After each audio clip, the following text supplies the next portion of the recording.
Hello friends, welcome to our channel. இன்றைக்கி morning tiffin puttu தான் பண்ணியிருந்தோம். அதை வச்சு ஒரு சின்ன டிஷ் பண்ணலாம். இப்போ பார்க்கலாம். மீதி அந்த புட்டை வந்து கையில் பிடிச்சி விட்டுக்கோங்க.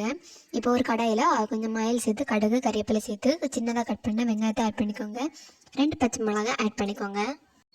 கொஞ்சமாக உப்பு சேர்த்து வதக்கி விட்டுக்கோங்க. கொஞ்சம் லைட் கலர் சேஞ்ச் ஆகி வரணும். அந்த டைமில் நம்ம மசாலா ஆட் பண்ணிக்கோங்க. இப்போ 1 tablespoon chicken masala add பண்ணியிருக்கேன். லைட்டாக ஒன்று கிண்டி விட்டுக்கோங்க. அதுக்கப்புறமா 1/2 ஸ்பூன் கரம் மசாலா ஒன்று ஆட் பண்ணிக்கோங்க. ஆட் பண்ணிவிட்டு 2 செகண்ட் அப்படியே கிண்டி விட்டுக்கோங்க. அதுக்கப்புறமா நம்ம முட்டை ஆட் பண்ணிக்கலாம். நான் இதுக்காக 2 முட்டை எடுத்துருக்கேன். உங்களுக்கு எக்ஸ்ட்ரா வேணும்னா நீங்கள் ஆட் பண்ணிக்கலாம். 2வே எனக்கு இது போதுமான அளவு தான்.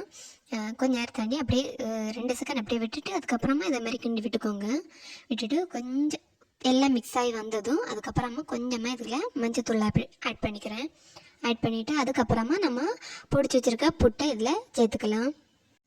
சேர்த்துட்டு இதேமாரி நல்லா மிக்ஸ் பண்ணி விட்டுக்கோங்க. நல்லா மிக்ஸ் பண்ணி இந்த மாதிரி கரெக்டாக இது வரும். லாஸ்ட்டில் கொஞ்சமாக மல்லி இலை போட்டு கிண்டி எடுத்துக்கலாம். லாஸ்ட்டில் கொஞ்சமாக மல்லி இலை போட்டு நம்ம சர்வ் பண்ணிக்கலாம். இந்த வீடியோ பிடிச்சிருந்தா லைக் பண்ணுங்கள், ஷேர் பண்ணுங்கள், மறக்காமல் சப்ஸ்கிரைப் பண்ணிக்கோங்க.